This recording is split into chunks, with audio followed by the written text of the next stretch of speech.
बीच राह में दिलबर बिछड़ जाए कहीं हम मगर और सुनी सी लगे तुम्हें जीवन की ये डगर, हम लौट आएंगे तुम यूं ही बुलाते रहना, कभी अलविदा ना कहना, कभी अलविदा ना कहना। रोते हंसते बस यूं ही तुम गुनगुनाते रहना, कभी अलविदा ना कहना, कभी अलविदा ना कहना।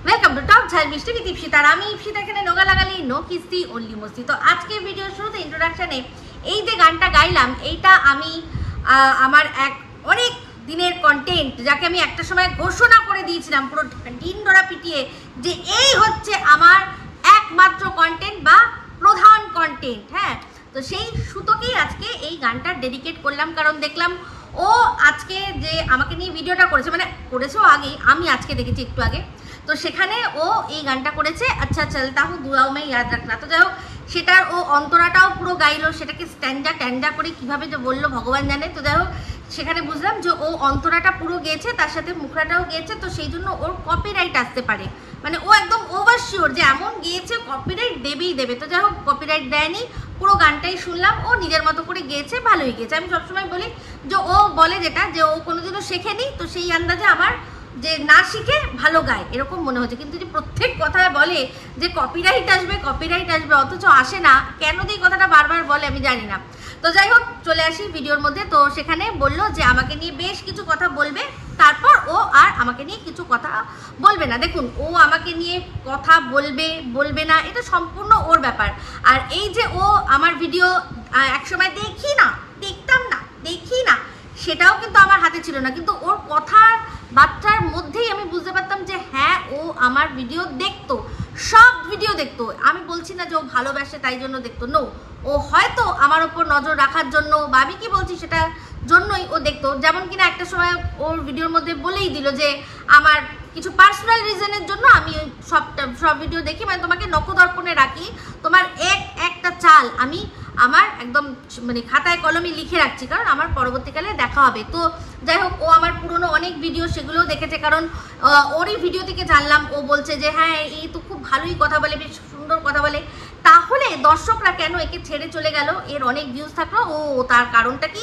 ইউরেকা, দোগলামি, তাই জন্য। তো সেই জন্যই আজকে আমি আমার তরফের ও কিছু কথা ক্লিয়ার করবো। তো একটা জিনিস দেখুন, পরিষ্কার বলছে যে আমার কিন্তু ওকে নিয়ে ভিডিও করলে ভিউজ হয় না, কিন্তু ওর কিন্তু আমাকে নিয়ে ভিডিও করলে ভালো ভিউজ হয়, মানে আমার সম্পর্কে মানুষ কথা শুনতে পছন্দ করে। তার একটা অন্য কারণও হতে পারে, ওকে নিয়ে অনেক মানুষ ভিডিও করে, প্রত্যেকের ভার্সন শোনে, তাই জন্য ওর সম্পর্কে অতটাও মানুষের ইন্টারেস্ট নেই যে আমি কি বললাম। কিন্তু আমাকে নিয়ে যেহেতু কম সংখ্যক মানুষ ভিডিও করে, সেক্ষেত্রে ও আমাকে নিয়ে কি বলছে সেটা হয়তো মানুষ শুনতে চায়, জানি না। তবে একটা কথা বলবো যে একটা সময় ওর আর আমার ভিউয়ার্স সব কমন ছিল, সেটা কোথার থেকে সেটা বলতে গেলে আমাকে একটুখানি মানে গভীরে যাও, আরও গভীরে যাও, যেতেই হবে। তো যাই হোক, গভীরে যেতেই হবে, কারণ ও বলল যে এর তো একটা সময় লাখ ভিউজ হতো, তারপর আর ভিউজ হয় না। তো আপনারা সবাই আমার দুটো কন্ট্রোভার্সি চ্যানেল দেখেছেন, সেখানে আমার এখনো পর্যন্ত কোনো ভিডিওই লাখে যায়নি, তাহলে ও কোন ভিডিওর কথা বলছে? ইয়েস, সেটা যদি জানতে হয় তাহলে আপনাকে যেতে হবে আমার ব্লগিং চ্যানেল, যেটা কিনা অ্যাকচুয়ালি আমি বলি খিচুড়ি চ্যানেল, কারণ সেই চ্যানেলটা আমি যখন শুরু করেছিলাম সেটা ব্লগিং বা কিছু ছিল না, সেটা ছিল রেসিপি চ্যানেল। সেইখান থেকে যারা আমাকে মানে আর কি সাবস্ক্রাইব করেছিল, সেই আমরা একটা খেলা খেলতাম সাপ ফর, ওইগুলো বিষয় ছিল, তো তারা অবশ্যই বুঝতেই পারছেন, তারা আমার সাথে ওই খেলার জন্যই আর কি, আমি তো তোমায় দেখবো তুমি আমায় দেখবো, এই শর্তেই আমার 1000 কমপ্লিট হয়েছিল সাবস্ক্রাইবার। তো তারা অবশ্যই যখন যেটুকু দরকার ছিল সেটুকু করে তারা আর ভিডিও ভিউজ দেয় না। কিছু মানুষ তারপর আসলে কখন, যখন কিনা আমার রেসিপি যাদের ভালো লাগলো, দু একটা রেসিপি আমার কিন্তু মোটামুটি বলবো মানে ভালো ভিউজ হয়েছে, তো সেই ভিডিও রেসিপি দেখতে গিয়ে তারা ভাবলো যে আমি হয়তো এবার থেকে রেসিপি ভিডিওই দেবো, তারা আমাকে সাবস্ক্রাইব করে রাখলো। তো তারপর কি হলো, কিছুদিন যাওয়ার পর আমি সেই রেসিপি দেওয়া বন্ধ করে দিলাম। তখন আমি কোথায় চলে আসলাম, সেখান থেকে চলে আসলাম লাভ দিয়ে আমি ব্লগিংয়ে। তো সেবার ব্লগিং দিচ্ছি, ব্লগিং দেখাচ্ছি, সেখানে কিছু মানুষের ইন্টারেস্ট হলো যে আমি আমার জীবনযাত্রা সেটা দেখার জন্য তারা আসলো। তো যারা রেসিপির জন্য শেয়ার করেছিল তারা কিন্তু ব্লগ দেখবে না, তারা ব্লগ দেখা বন্ধ করে দিল। তাহলে কি হলো, ওই যে সাবের যে লোকগুলো ছিল তারা আমার সাবস্ক্রাইবার হয়ে রয়েছে কিন্তু ভিউজ দেয় না।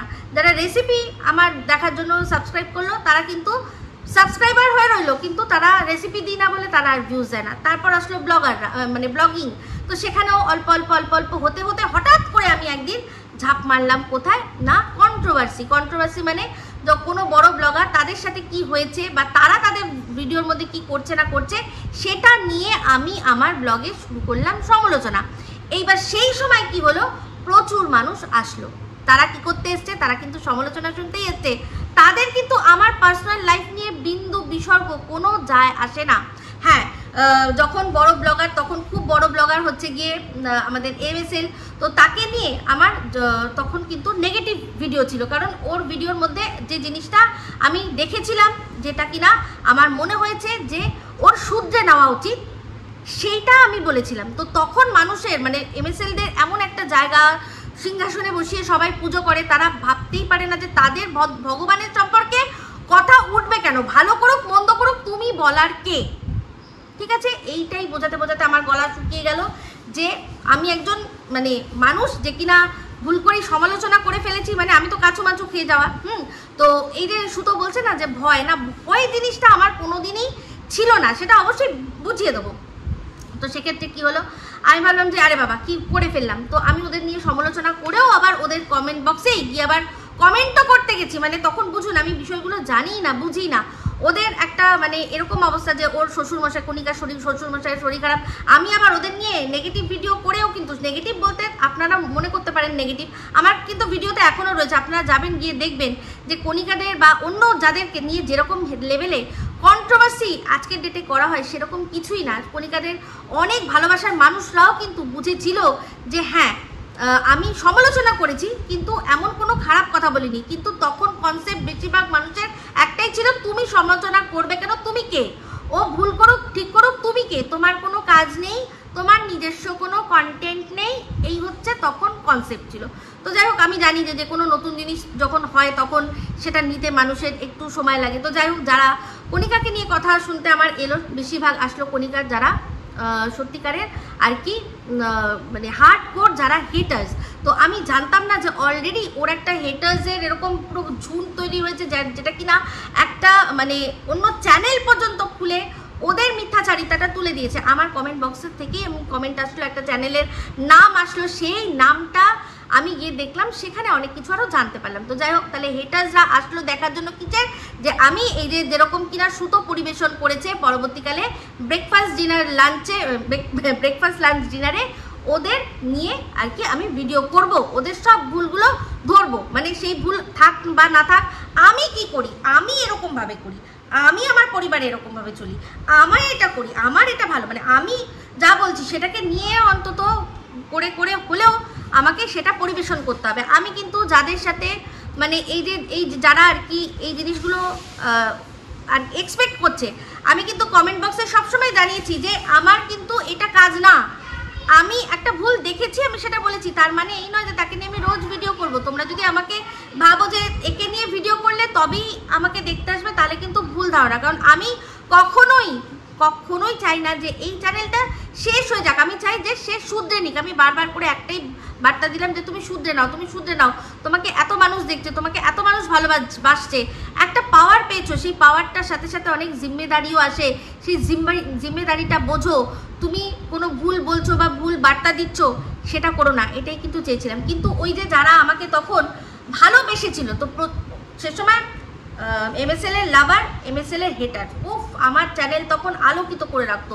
সবাই মানে নিজ জায়গায় প্রতিষ্ঠিত, সবাই খুব শিক্ষিত, কারণ তাদের কমেন্ট লেখার ধরন দেখেই বুঝতে পারবে, তাদের মধ্যে এক একজন বাংলায় রীতিমতো বিশারদ, ঠিক আছে? তারা সেই এক একটা এমন ভাষা দিয়ে কমেন্ট লিখতো সমস্ত কিছু। তো সেখানে কমেন্ট বক্সেও একটা আলাদাই লেভেলের আর কি কন্ট্রোভার্সি চলতো।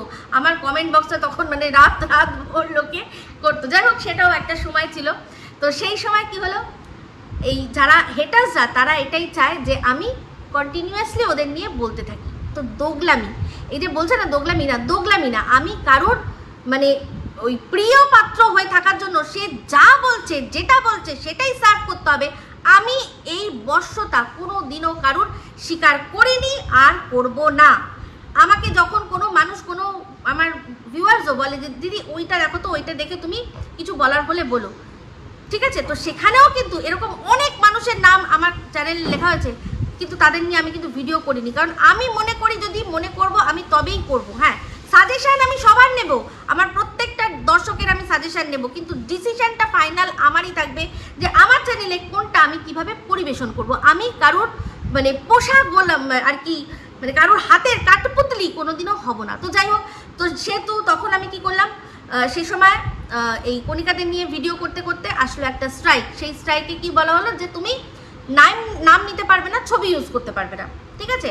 তো আমি সেগুলো সরিয়ে দিয়ে আমার সেই ভিডিওগুলো কিন্তু সব রয়েছে। তারপর আমি বললাম ঠিক আছে, তখন আমার মনে হলো আরে আমি তোমাদের কোনো খারাপ কথা বলছি না, আজকের ডেটে ওরা হয়তো বুঝবে যে, বা ওর ভালোবাসার মানুষরা বুঝবে যে পার্সোনাল অ্যাটাক আর সমালোচনা দুটোর মধ্যে ডিফারেন্সটা কোথায়। শেষমেশ কিন্তু কণিকা বলতে বাধ্য হলো যে ভিডিওর মধ্যে যা দেখা যাচ্ছে সেটা নিয়ে বললে আপত্তি নেই। তাহলে আমার ক্ষেত্রে আপত্তি কিন্তু তখন হয়েছিল যে বলবে কেন, ওদের আর ওদের দর্শকদের সবারই। তো যাই হোক, সেখানে কণিকাও কিন্তু আমাকে চিরুনি তুলে তুলে বলেছে, সেটা কিন্তু ওর অনেক ভালোবাসার মানুষেরই ভালো লাগেনি, তাই তো। তো যাই হোক, সেখানে ওর আর আমাদের মধ্যে এই জিনিসগুলো চলতে থাকলো। আমিও তাও কিছু কিছু জিনিস ওদের নিয়ে, ওদের নাম না করেও বলতে থাকলাম, সমালোচনা করতে থাকলাম। সেখানে মাঝখানে একটা এমন ভিডিও আসলো যে ভিডিওটা আদৌ আমি ওদের নিয়ে করিনি, কিন্তু ওরা ভাবলো ওদের নিয়ে, সেটা নিয়ে একটা হলো জঘন্য রোস্টিং ভিডিও। তো যাই হোক, সেটার পর সেই রোস্টিং ভিডিওটা দেখে আরও বিপুল সংখ্যক মানুষ সবাই আসলো, এসে কি করছে না আমাকে তো বডি শেমিং করছে, আমার ছেলে মেয়ে আমার বর সবাইকে আর কি একাধারে অভিশাপ। তো আমি তখন ভাবতেই পারছি না যে ভিডিও করার জন্য আমাকে আবার অভিশাপও পুরাতে হবে, মানে শুধু আমার নয় আমার ছেলে মেয়েকে পর্যন্ত অভিশাপ দেবে। তখনও বললাম না চামড়াটা অতটাও মোটা হয়নি, আজকের ডেটেও দাঁড়িয়ে আমি বলবো মোটা হয়নি চামড়া, আমি নিতে পারি না, কিন্তু আমি ছেড়ে দেওয়ার পাত্রী আর নয়। যেটা কিনা ছেড়ে দিয়েছিলাম আমি কিসের জন্য, আমার ফ্যামিলির জন্য। আমি কিন্তু তখন আমাকে নিয়ে যে রোস্টিংটা ভিডিও করা হয়েছিল, সেখানে আমার চ্যানেলের নাম টাম সমস্ত উল্লেখ করে আমি সেটা নিয়ে কোনো একটা স্টেপ নিতেও পারতাম, আমি বলেওছিলাম। তারপরে আমার ফ্যামিলি বললো যে না থাক, যে ছেড়ে দাও, যা হয়েছে হয়েছে, তুমি ওদের বলেছো, ওরাও তোমাকে বলেছে, এটা নিয়ে আর এগিয়েও না, চলে যাও। তো সেখানে আমি স্টপ করলাম যে ঠিক আছে বাবা, এই আমার ভিডিও করার জন্য যদি আমার ছেলে মেয়ে অভিশাপ নেয়, আমি তো এখান থেকে মানে এই যে রেগুলার ইনকাম আসছে বা কিছু, আমি তো সেরকম আমি এই জিনিসটা কন্টিনিউ করবো না, তাই জন্য আমি ছেড়ে দিলাম। আমি কোনো ভয় কোনো দিনও পাইনি।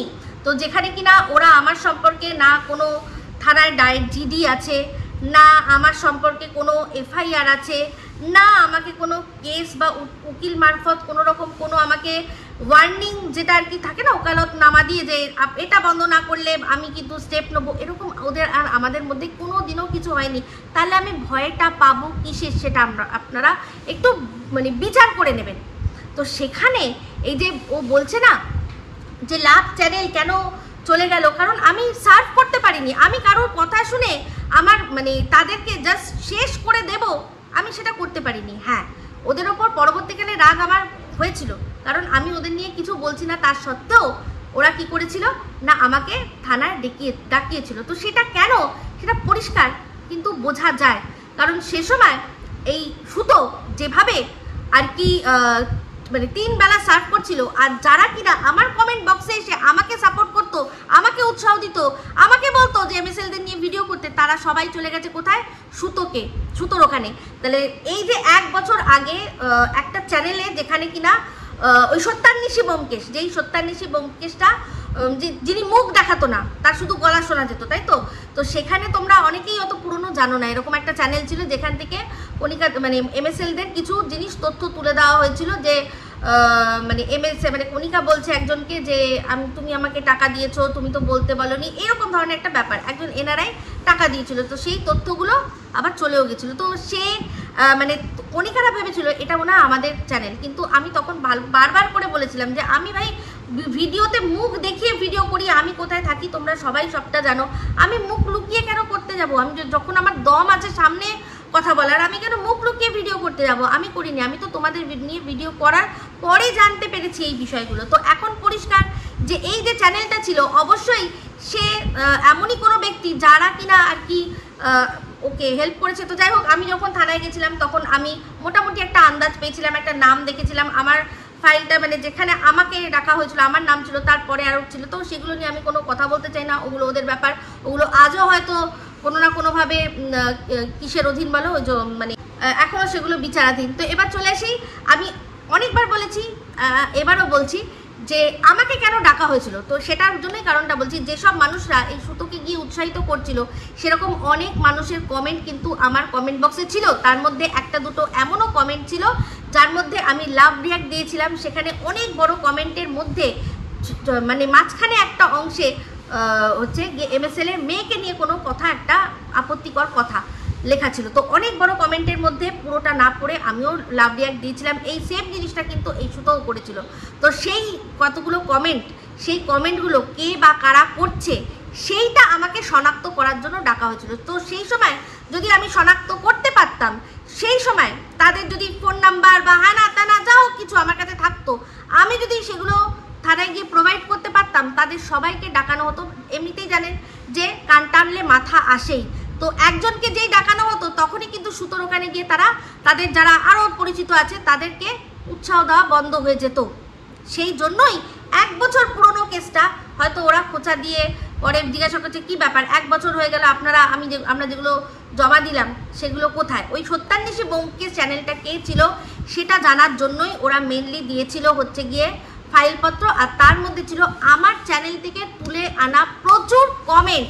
আমার সম্পর্কে কোনো একটা কিছু ওদের ছিল না, কারণ আমার সম্পর্কে আপত্তি করার মতো না ইউটিউবের কাছে না ওদের কাছে কোনো রিজন ছিল। আমি সমালোচনা করতেই পারি, সেটা মোটামুটি ওরা হয়তো বা বুঝতে পেরেছিল বা শুরু করে দিয়েছিল।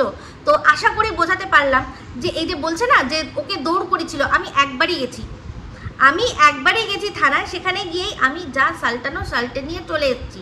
আর সেখানে আমাকে আমার জন্য নয়, আমার কমেন্ট বক্সের দর্শকরা কি কমেন্ট করছে সেইটার জন্য ডাকা হয়েছিল যে এই দর্শকগুলোকে কি আপনি চেনেন। কারণ তারা কিন্তু অলরেডি, আমি যেহেতু যেটা সার্ভ করতে পারছি না সেটা সুতোর চ্যানেল থেকে সার্ভ হচ্ছে বলে তারা অলরেডি ওখানে চলে গেছে, ওরা বুঝে গেছে। ঠিক আছে, তো যাই হোক, আমার কাছে থাকতো আমি অবশ্যই সহযোগিতা করতাম, কিন্তু আমার কাছে ছিল না সেরকম, আমি কিছু সহযোগিতা করতে পারিনি। ঠিক আছে, তো চলে আসি।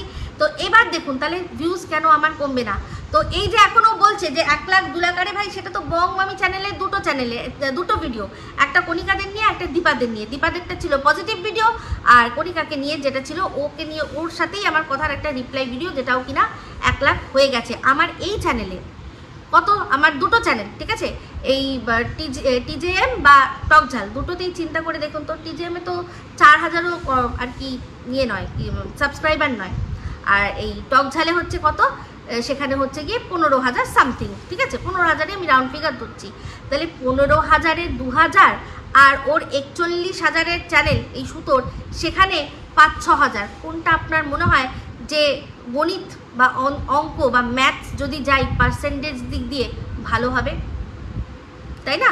ভালো হবে, এটা তো বোঝারই কথা। আর তার ওপর এই যে এখন গত 2-3 মাস আপনারা আমার ভিডিও কোনো প্রাইম টাইমে পাচ্ছেন, যেখানে কিনা একদম মানে আমি দিচ্ছি, মানে এমন সময় ভিডিও আমার মানে পাবলিক করে উঠছি, সেখানে মানে মোটামুটি সবার ডেটা ফেটা শেষ। সবার বাড়িতে তো আর ওয়াইফাই নেই, সবারই লিমিটেড ডেটা, সারাদিনের একটা ডেটা তারা পায়। তো সেখানে সবার ভিডিও দেখে দেখে ডেটা শেষ করে আমি যখন ভিডিও দিচ্ছি হয়তো অনেক মানুষের ডেটাই শেষ হয়ে গেছে, আবার পরের দিন যখন মানে হবে তখন রিচার্জ হবে আর কি, ডেলি যখন পাওয়া যায় তখন পাবে, তখন গিয়ে ভিউজ হচ্ছে। আমার তো ওর মতো 3 বেলা ভিডিও আমি করছি না, কিন্তু এখন দেখুন ও 3 বেলা আবার কিন্তু প্যাডেল লাগিয়ে জোর দিয়ে করছে। কেন বলুন তো? কারণ ওর ভিউজ মানে প্রচুর প্রচুর প্রচুর কমে গেছে। তার কারণ ওর দোগলামি, এই যে MSL কে বলে বলে আর যেসব দর্শকদের 3 বেলা খাদ্য দিয়ে ও পুরো রীতিমতো তাদেরকে সাজিয়ে তাদের কাছ থেকে এত সুযোগ সুবিধা পেল, সেই যখন মন্দিরাকে পেল তখন কি করলো, তাদেরকে কি করলো, অনেককে তো বলেছে চালফোট, আর বলেছে আমার চ্যানেল আমার যেটা খুশি আমি সেটাই করব, ঠিক আছে। কারণ ও তখন জেনে গেছে কি যে একে এখন আমার দরকার নেই, একে নিয়ে এখন বলবো আরও বেশি বলবো, অলরেডি কেস খামারি শুরু হয়ে গেছে। আমি একটা নতুন ফ্রেশ পেয়েছি, যে আমার গলার মধ্যে সুন্দর একটা পাত্তা বেঁধে দিয়েছে, তার হয়ে আমি ভৌ ভৌ করবো। সে বিস্কুট দেবে খাবো, সে ললিপপ দেবে ললিপপ চুষবো, চুষে আমি কি করব না ভিউজ কামাবো, ইনকাম করব, চ্যানেলটা গ্রো করব। সেটা কিনা সেটা মন্দিরার দ্বারা হয়েছে। তো যাই হোক, একটা কথা বলছিল যে সোমনাথকে আমি মেসেজ করেছিলাম কখন না, যখন ও আমার এখানে এসেছিলো। আচ্ছা চিন্তা করে দেখুন তো, এই সুতো তোকে বলছি শোন, সোমনাথকে আমি মেসেজ করেছি, সোমনাথ কোনোদিনও বলেছে? মন্দিরা কোনোদিনও বলেছে কি আমি যদি না বলতাম তুই জানতে পারতিস?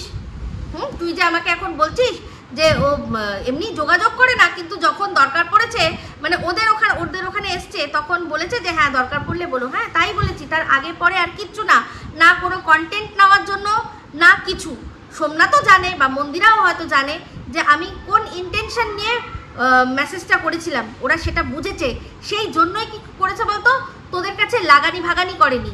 আমি যদি না বলতাম যে সোমনাথকে আমি সেই সময় মেসেজ করেছিলাম যখন ওর শ্বশুরমশাইকে নিয়ে সোনারপুরে ট্রিটমেন্টের জন্য এসেছিল, তোরা কেউ জানতেও পারতিস না। কিন্তু তুই দেখ, তুই জানিয়েছিলি যে এই যে হুলের সাথে ওর স্কুটিতে বসে ধাক্কা দিয়ে এরকমভাবে খেতে তুই যে মন্দিরের ফ্ল্যাটে গিয়ে পৌঁছেছিলি, সেটা কি তুই নিজের থেকে জানিয়েছিলি না? জানিয়েছিলি যে ওর রাহুলের আনা কচুরি তুই করে খেয়েছিলি আর মন্দিরার ঘ্যাট খেয়ে মন্দিরাকে পাশে ওই রাহুলের সাথে গল্প করতে পাঠিয়ে দিয়েছিলি? হ্যাঁ, আর এই যে ধাক্কা মারতে মারতে যে নিয়ে এসেছিল তোকে, বলেছিলি তুই? কি করে জানতে পারলাম আমরা? মন্দিরা বলল। তাহলে তোর মুখে এইসব কথা সাজে? আমি নিজে বলেছি, আর ওটা আমার কোনো কন্টেন্টের হিস্সা হওয়ার ছিল না, আমার মনে হয়েছে তাই জন্য বলেছি। তার না আগে না পরে কোনো কথা নয়, শুধু যেইটুকু দরকার সেইটুকুই মেসেজ করেছি যে বাই ইন কেস ওরা অতটা দূর থেকে আসছে, যদি কোনো কিছু দরকার পড়ে, হ্যাঁ হয়তো টাকা পয়সা না, কিন্তু তোরা কি বলতো, টাকা পয়সা ছাড়া কিছু বুঝিস না তো, মানুষের গতরটাও যে লাগে মানুষের কাছে পৌঁছাতে, সেটা তুই বুঝিস না। তো যাই হোক, তুই ভিডিওর মধ্যে বলেছিস যে যখন কিমা দিদির বর হসপিটালে ছিল আমি কাটা ঝাঁটা ড্রেস পরে গেছি, তুই যে পুরো বোতলেশ্বরী তোর নামটা যে দিয়েছে, খুব একদম দারুণ দিয়েছে, তুই বারবার করে সেটা প্রমাণ করাতে আসিস। সেই বোতল টেনেছিস বলেই ভালো করে বিষয়টা বুঝিসনি। যখন আমি ওর বরকে দেখতে গেছিলাম তখন চুড়িদার পরেই গেছিলাম, আর সাথে আমার বর ছিল, কাটা থাকুক ঝাঁটা থাকুক আর যাই থাকুক। তোর মতো ওই দীঘায় গিয়ে রাস্তার যে যারা টোটোওয়ালা তারা আর কি ওই আওয়াজ দিচ্ছে যাবে নাকি, ওই রকম না রে। একটা ভদ্রঘরের বউ যাকে কিনা রাস্তার টোটোওয়ালা পর্যন্ত তার ড্রেস দেখে আওয়াজ দিচ্ছে, সে আবার বড় কথা বলে, আমাকে লজ্জা করে না তোর? জানি না বন্ধুরা, ও শুধুমাত্র আমাকে নিয়ে বলতে হবে তাই জন্য ভিডিওটা করছে, নাকি বোতল খেয়ে ওর এমন মাথার মানে ক্যারাগুলো নড়ে চড়ে উঠেছে সেই জন্য ভাট বকতে বসেছে। তো বলছে যে আমি বলেছি যে ভিউজ ম্যাটার করে না আমার কাছে, মানে ও কথা ভালো করে শোনে না, ভিউজ ম্যাটার করে না। কথাটা আমি কোন হিসাবে বলেছি? আমি বলেছি যে যারা আজকে এই সুতোকে ভালোবাসে বলে আমায় দেখতে আসছে, বা এই কিমাকে ভালোবাসে বলে আমায় দেখতে আসছে, বা অন্য রাম শ্যাম যদু মধু যারা অন্যকে আমি ভালো বলছি, মানে আমার তাকে ভালো বলেই যেতে হবে, তার ভালো না দেখলেও তার খারাপ দেখলেও আমি ভালো বলে যেতে হবে, সেই রকম মানুষের ভিউজ আমি চাই না বলেছি।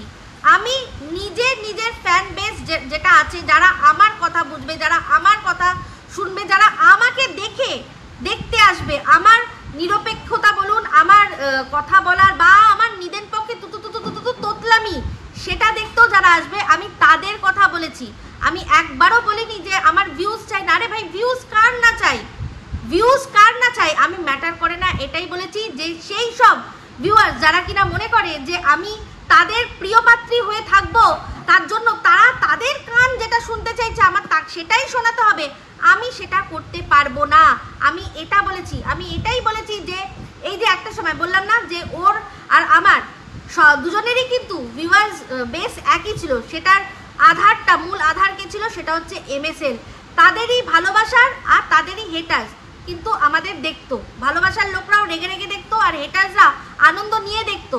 তাহলে সেখানে আমি সার্ভ করতে পারলাম না, ও সার্ভ করলো, সেই জন্য ওকে মানুষ দেখতো। তো সেক্ষেত্রে তারপর যখন আমার মনে হয়েছে যে MSL কে নিয়ে ও যেটা করছে সেটা বাড়াবাড়ির পর্যায়ে গিয়ে চলে গেছে, সেইখানে আমি তাও সেটাতে আপত্তি করব না। কারণ ডিএনএ বা স্পার্মের কথা, এই কথাগুলো তো ওঠার কোনো দরকার ছিল না, কোনো প্রয়োজন ছিল না। তো সেখানে আমি সেটা বলেছি যে আমাকে সেই ওরা কে ভিউজ দিল কে না দিল আমার যায় আসে না, আমার যেটা ঠিক আমি সেটাই বলবো। যারা সত্যি শুনতে ভালোবাসে, নিজেদের বিচার বুদ্ধি রাখে, আমার সেই রকম দর্শক লাগে। Views always matters. আরে আমি কি এখানে মানে দান ছত্র খুলতে বসেছি নাকি? আমার নেট খরচা হচ্ছে, আমার ইলেকট্রিসিটি খরচা হচ্ছে, আমার সর্বোপরি সময় খরচা হচ্ছে, যেটা কিনা আমি আমার সংসারে দিতে পারতাম, সেখান থেকে বাঁচিয়ে আমি ভিউজ করছি। অবশ্যই ভিউজ ম্যাটার, অবশ্যই পয়সা ম্যাটার্স, কিন্তু সেইটার জন্য আমি নিজের আত্মাকে বিকিয়ে দিয়ে, নিজের বিবেককে বিকিয়ে দিয়ে অন্যের পোষা গোলাম হয়ে গিয়ে আমি সেই ভিউজ কামাবো না, সেটা চাই না, ওদের মতো চাই না। আমি যেটা ঠিক আমার মনে হবে সেটা আমি বলবো, দর্শকরা দেখবে। যদি ভুল হই, যদি তাদের মনে হয় যে না তুমি অ্যাঙ্গেলটা ভুল, তখন তারা আমায় শুধরে দেবে, সেই কনস্ট্রাকটিভ ক্রিটিসিজমটা আমি নেব। আমি ভিউজের জন্য ওর মতো নিজেকে বা ওদের মতো যারা কিনা ভিউজের জন্য বিকিয়ে দিচ্ছে নিজেকে, আমি সেটা করতে পারবো না। যে কিনা নিজে বসে বলছে যে হ্যাঁ আমাকে একটা সময় পরিচালনা করেছে, মন্দিরার আমি হয়ে দালালি করেছি, গোলামি করেছি, আমি সেইটা কোনোদিনও করবো না। আমি কারুর দালালি গোলামি করবো না। ভিউজ অলওয়েজ ম্যাটার, কিন্তু সেটা আমি নিজের মানে কন্টেন্টের দমে আমি আনবো, কারোর গোলামি বা পোষ্যতা বা বশ্যতা স্বীকার করে নয়, সেটাই বলেছি। তো এই বোতলেশ্বরী মাথা পুরো ক্র্যাক হয়ে গেছে, এমন বোতল গেছে ওর মাথা ক্র্যাক হয়ে গেছে, তো সেই জন্য ভুলভাল বকছে।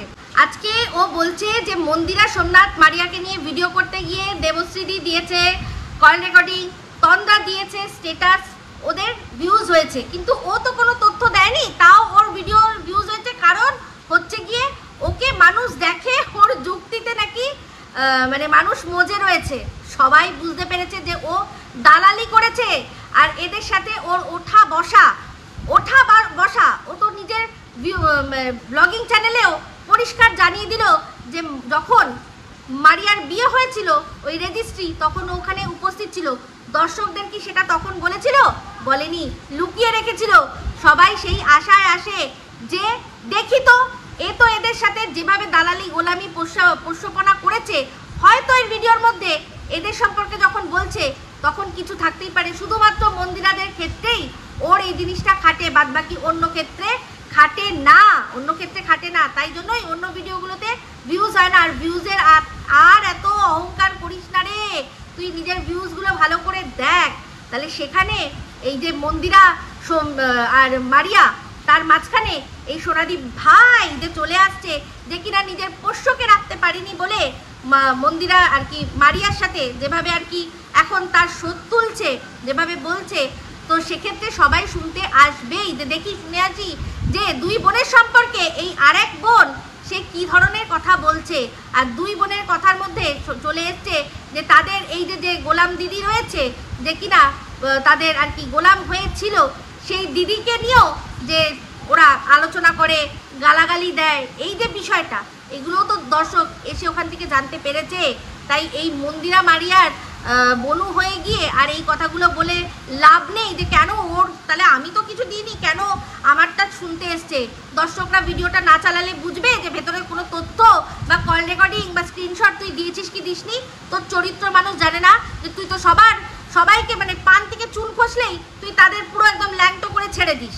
সেই জন্যই দেখছে যে ভেতরে কোনো ল্যাংটো মুজরা আছে কিনা, সেই জন্যই ক্লিক করেছে, বুঝেছিস। আর সবচেয়ে বড় কথা, এই মন্দিরাদের এই যে কন্ট্রোভার্সিটা শুরু হওয়ার আগেই কিন্তু মন্দিরা নিজের ভিডিওর মধ্যে দেবশ্রীদি, শিল্পী, এরকম অনেকেরই কিন্তু নাম নিয়েছে। তো আমরা সবাই জানি দেবশ্রীদি, গীতাদি, শিল্পী, তন্দ্রা, এদের সবার সাথে কিন্তু মন্দিরাদের পার্সোনালি যোগাযোগ রয়েছে। তো সেই জন্যই কিন্তু বেশি ভিউজ হয়েছে, সবাই আমরা এটা জানি। তো যেমন কিনা এই যে কিমা দিদি, যে কিনা সন্দীপদের বাড়িতে ব্যাগ উঠিয়ে চলে গেছে, এই সুতোই বলেছে, মানে বরবেচুনিই বলেছে যে ও কি করতে গেছে না, ব্যাগ উঠিয়ে চলে গেছে। তাহলে সেই সময়ও কিন্তু সবচেয়ে বেশি এই কিমা দিদিরই ভিডিও হতো, সন্দীপকে নিয়ে ভিউজ হতো সন্দীপকে নিয়ে ভিডিও করলে। কারণ ও সরাসরি ওদের সাথে যুক্ত, তো সেই জন্যই আমি বলেছি যে আমি কোনো রকমভাবে যুক্ত না, সেই জন্য আমি ওদের অনুমান করে ওদের ভিডিও জানতে চায় না, কারণ তারাও ভিডিওটা দেখতে পাচ্ছে। যেখানে তথ্য গরম গরম ভেতরকার তথ্য উঠে আসছে, তাদের ভিডিও দেখবে না আমার ভিডিও দেখবে? আমি তো দর্শকদেরকেই বললাম যে হ্যাঁ তারা এটা মানে অবশ্যই এটা একটা যুক্তি দিয়ে বা লজিক দিয়ে ঠিক জানে। আমারও যদি মন্দিরাদের নিয়ে দেখতে হয় আমি তাদেরই ভিডিও দেখবো যারা কিনা মন্দিরের সাথে সরাসরি যুক্ত। তাহলে এ তো এতদিন ধরে যুক্ত ছিল, তাই জন্য যেটুকু ভিডিও মানে ভিউজ পাওয়ার পেয়েছে। বাদ বাকি যারা ভেতরকার তথ্য তুলে দিচ্ছে তাদের অনেকেরই নাম কিন্তু মন্দিরা অলরেডি সেগুলো তার চ্যানেলে বলে রেখেছিল। তো দর্শকরা স্বাভাবিক তাদেরকেই নজরে রাখবে, যা তার মধ্যে দেবশ্রী আর শিল্পী এই দুজন হচ্ছে প্রধান, বুঝতে পেরেছিস? তো যাই হোক, বোতলটা একটু কম খা, তাহলে সব কিছু পরিষ্কার মানে বুঝতে পারবি, বুঝতে পেরেছিস? তো যাই হোক, এই যে তুই যোগাযোগের কথা বলছিস না, আমি যে সময় সোমনাথকে নিয়ে ভিডিও করতাম আমাকে কে বেঁধে রেখেছিল? আমি চাইলে যোগাযোগ করতে পারতাম না? ছেড়ে দে সোমনাথকে, ছেড়ে দে সোমনাথকে, ছেড়ে দে। সন্দীপদের বাড়িতে তো আমি ইনভিটেশন একবার না দুবার পেয়েছি, তাহলে আমি ওখানে যেতে পারতাম না? আমি চলে যেতে পারতাম না? কে আমাকে আটকাতো? আমাকে তো মানে সামনে থেকে নেমন্তন্ন করা হয়েছে, কিন্তু আমি সেক্ষেত্রেও আমাকে দর্শকরা বলেছে তুমি যাও, তুমি যাও, তুমি যাও, তুমি যাও।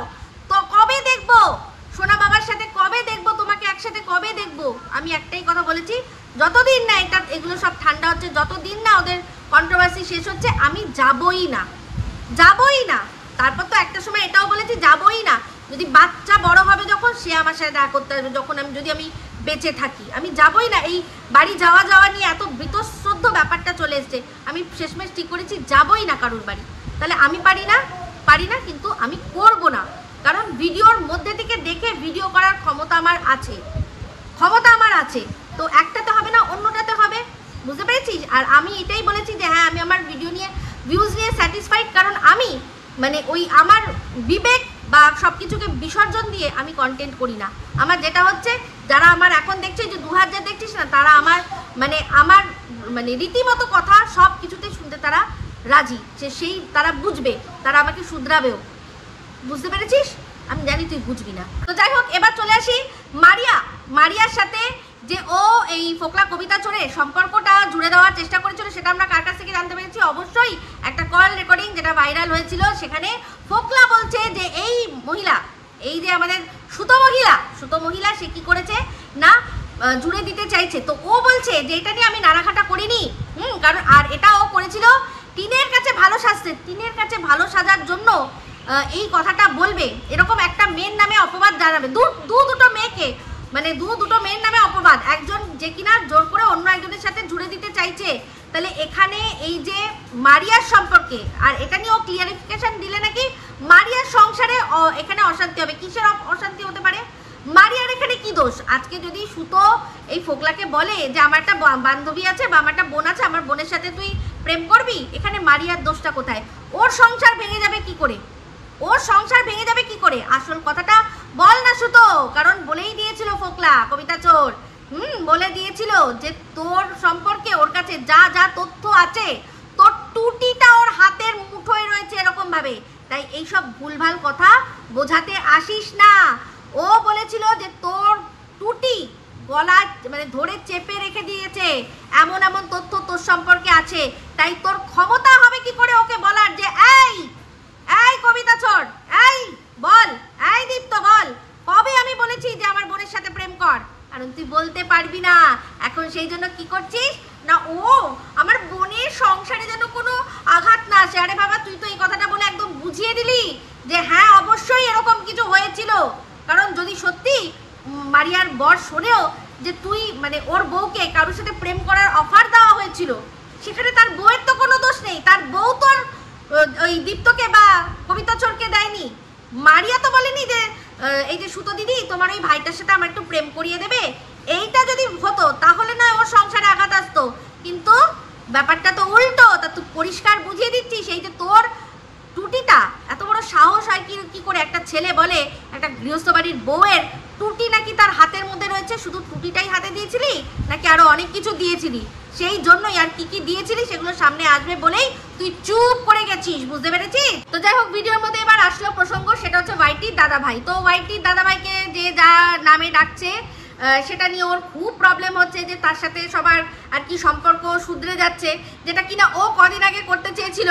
হ্যাঁ, রিম শিম ডিম তিনজনকে আর কি ওর তার সাথে ও সখ্যতা বজায় করে একসাথে বিরিয়ানি খেতে যাবে, সে বিরিয়ানি খাওয়া তো হলো না, উল্টে এখানে ওয়াইটি দাদা ভাইয়ের সাথে সবার সম্পর্ক মানে ঠিক হয়ে যাচ্ছে, ওর তো প্রমাদ গুনছে। তো যাই হোক, সেই বিষয়ে আমি একটাই কথা বলবো, ওদের দুজনের মাঝখানে আমি ঢুকবো না, কিন্তু আমার বক্তব্য একটাই যে ওয়াইটি দাদাভাই কিন্তু প্রমাণ দেখিয়েছে যে কিভাবে এই সুতো ওকে ম্যানিপুলেট করতে চেয়েছে, ওকে আমার বিরুদ্ধে নামিয়েছে। তাছাড়া আরও অনেক, এই যে রাহুলের কথা বললো না, রাহুলের বিরুদ্ধে আরও অনেকের বিরুদ্ধে ও নামিয়েছে, সেটা কিন্তু প্রমাণ দিয়েছে ওয়াইটি দাদাভাই। কিন্তু আজ পর্যন্ত এই সুতো কোনোদিনও কোনো প্রমাণ দিতে পারলো না যে ওয়াইটি দাদাভাই ওকে কন্ট্রোল করেছে বা বলেছে যে আপনি একে নিয়ে ভিডিও করুন, ও কিন্তু আজ পর্যন্ত কোনোদিনও দেখাতে পারলো না। ঠিক আছে, এইটা আমি এই বিষয়টা বলেই এদের দুজনের মাঝখানে আমি থাকবো না। তো এবার চলে আসি রাহুলের বিষয়ে। বলছে যে রাহুল খুব খারাপ ছিল।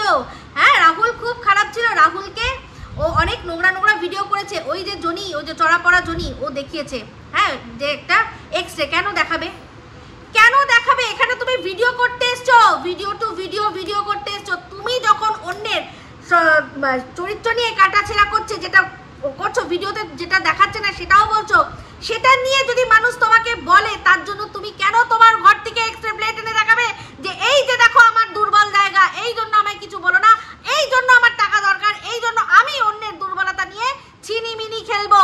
কেন বলবি তুই? এত যখন তোর নরম হৃদয়, তোর যখন সবকিছু এত নরম, তুই এসছিস কেন সেই সব নরম জিনিস নিয়ে? হ্যাঁ, কেন এসছিস? তো আজকে যে রাহুলকে বলছিস যে রাহুল এত বাজে বাজে কথা বলেছিল, হ্যাঁ রডের কথা, তুই কি বলতে ছেড়েছিলি? কত নোংরামি করেছিলি? তুই কি বলেছিলি ওকে?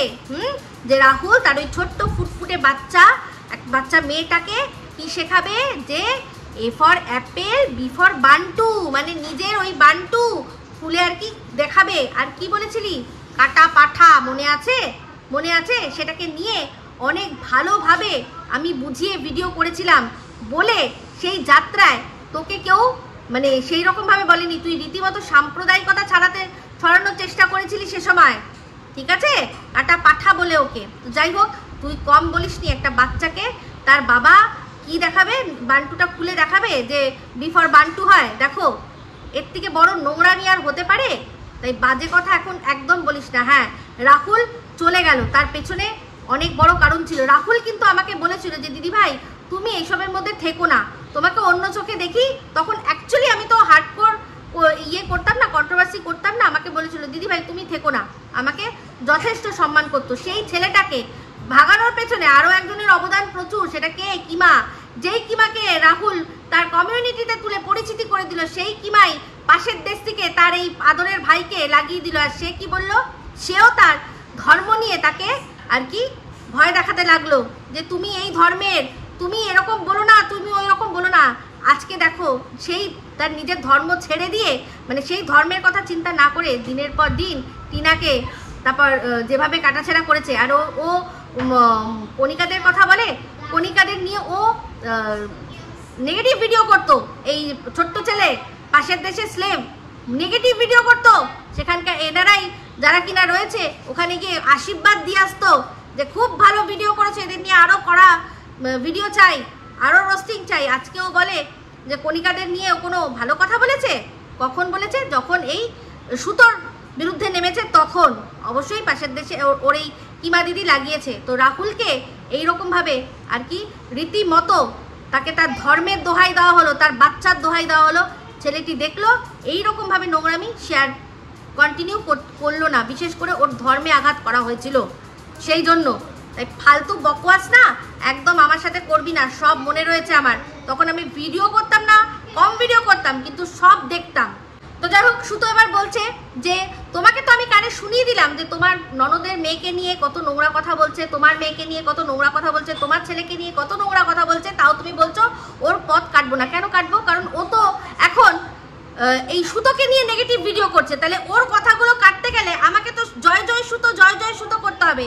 তার আমি তো সেটা কোনোভাবেই করবো না। ও করছে ভিডিও কিবা দিদিকে নিয়ে করলে করছে, বা ওই সুতোকে নিয়ে করলে করছে। তাহলে আমি যদি ওকে এখন কন্টেন্ট করতে যাই তাহলে আমাকে কি করতে হবে না জয় জয় সুতো আর জয় জয় কিমা করতে হবে। আমি অবশ্যই সেটা করব না, তাই জন্যই আমি বলছি যে না, ওর কন্টেন্টে আমি এখন ঢুকবো না। অবশ্যই ও যদি আমাকে নিয়ে কিছু বলে তার নিশ্চয়ই জবাব দেবো। আরে তুই মাতৃত্বের দোহাই দিচ্ছিস না, শোন, মাতৃত্বের দোহাই, মাতৃত্ব কি সেটা আমি জানি। সেই জন্য আমি আমার যেটা বলার, যেটা আমার বাচ্চাকে নিয়ে যেটা হয়েছে সেটার জন্য আমি আইনি স্টেপ নিয়েছি, একজনের বিরুদ্ধে আইনি পদক্ষেপ নিয়েছি, কেস চলছে, বিষয়টা অনেকটাই গিয়েছে। তার সত্ত্বেও তাকে মানে কি বলবো, সারাদিন বসে আমি তাকে নিয়ে নোংরা নোংরা কথা বলবো মনের জ্বালা মেটানোর জন্য? না তো, একদমই করবো না, একদমই করবো না। তুই করতে থাক, আমি আমার মাতৃত্বের দোহাই দিয়েছি বলেই এখানে যেখানে যার যার বাচ্চাকে নোংরা কথা বলেছে তারা সেই অপমানের ঘুট এরকম করে গিলে নিয়ে একে অপরের সাথে বন্ধুত্ব করেছে। একমাত্র আমি আছি যে কিনা আমার মাতৃত্বের জন্য আদালত অবধি গেছি।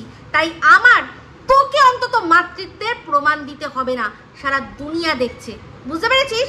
আর ও যেরকম বলেছিল ওর নামটাও কেসের মধ্যে রয়েছে। তো যখন যা হবে, যেটা হবে আদালতে হবে। বাদবাকি এখানে ও তোকে নিয়ে ধুয়ে দিক, আমার বয়ে গেছে, কিমাকে নিয়ে ধুয়ে দিক বা ভালো বলুক, আমার বয়ে গেছে, আমার কোনো যায় আসে না। হ্যাঁ, যখন ও সন্দীপকে নিয়ে কিছু বলছিল তখনই আমি তাও একবার দুবার বলেছি, তাও আমার যখন মনে হয়, যেটুকু মনে হয় আমি সেটুকুই বলি। সেখানে আমি কেন এখানে মানে আমার দরকার নেই, তোকে বাজে বলছে বলে আমি ঝাঁপিয়ে পড়বো ওকে নিয়ে কথা বলতে। আর তুই যেটা শুনিয়েছিস সেটা ও লোকচক্ষুর আড়ালে শুনেছে, তোর বলা উচিত ছিল, এরকম বলা উচিত না, কিন্তু তুই মজা নিয়েছিস, সেটা আমি ফিল করেছি। তাই তোর মতো বোতল খাওয়া বুদ্ধি নিয়ে আমি তো চলবো না, আমি আমার বুদ্ধিতেই চলবো। যাই হোক, ভিডিওটা শেষ করে দেবো, কিন্তু ভিডিও শেষে বেশ কিছু ইম্পর্টেন্ট কথা। প্রথমত বলছে যে আমি MSLকে নিয়ে ভিডিওতে পার্সোনাল অ্যাটাক করিনি, এটা যে আমি দাবি করি এটা নাকি ভুল, মিথ্যা কথা অফ দ্য ইয়ার। তো আমি বলবো যে প্রমাণ দে, আর তার জন্য আমার ভিডিও যদি দরকার পড়ে তুলে নিয়ে দে, আমি স্ট্রাইক দেবো না। ওর মতো আমি মিথ্যাবাদী না, আমি স্ট্রাইক দেবো না। আমার প্রত্যেক কটা ভিডিও যেটা MSLদের নিয়ে করা আছে সেগুলো সব জল জল করছে, সব রয়েছে। সেখান থেকে ও প্রমাণ বার করে নিয়ে আসুক যে কোনটা পার্সোনাল অ্যাটাক আমি ওদেরকে করেছি। তারপর চলে আসলো যে হচ্ছে গিয়ে আমার বাচ্চার প্রসঙ্গ। বলছে যে তোমার ঘরে তো যে বাচ্চা রয়েছে সে নর্মাল নয়, তার সত্ত্বেও তোমার কি করে মনে হয় এটা যে এই যে আমাকে তুমি বলেছিলে যে একটাই ফুটো, তাও তো সেটা দিয়ে কিছু হয় না, তুমি কি করে বলো? সবচেয়ে বড় কথা হচ্ছে গিয়ে আমার ঘরে যে বাচ্চাটা রয়েছে আমি তাকে দেখিয়ে কোনো রকমভাবে কোনো কারোর কাছ থেকে সাহায্য বা এ নর্মাল নয়, এর জন্য কোনো ট্রিটমেন্ট করব, তার জন্য আমাকে তোমরা টাকা দাও, আমাকে ভিক্ষা দাও, কোথাও QR কোড বা ফোন নাম্বার দিয়ে আমি সেখান থেকে টাকা তুলিনি, ঠিক আছে?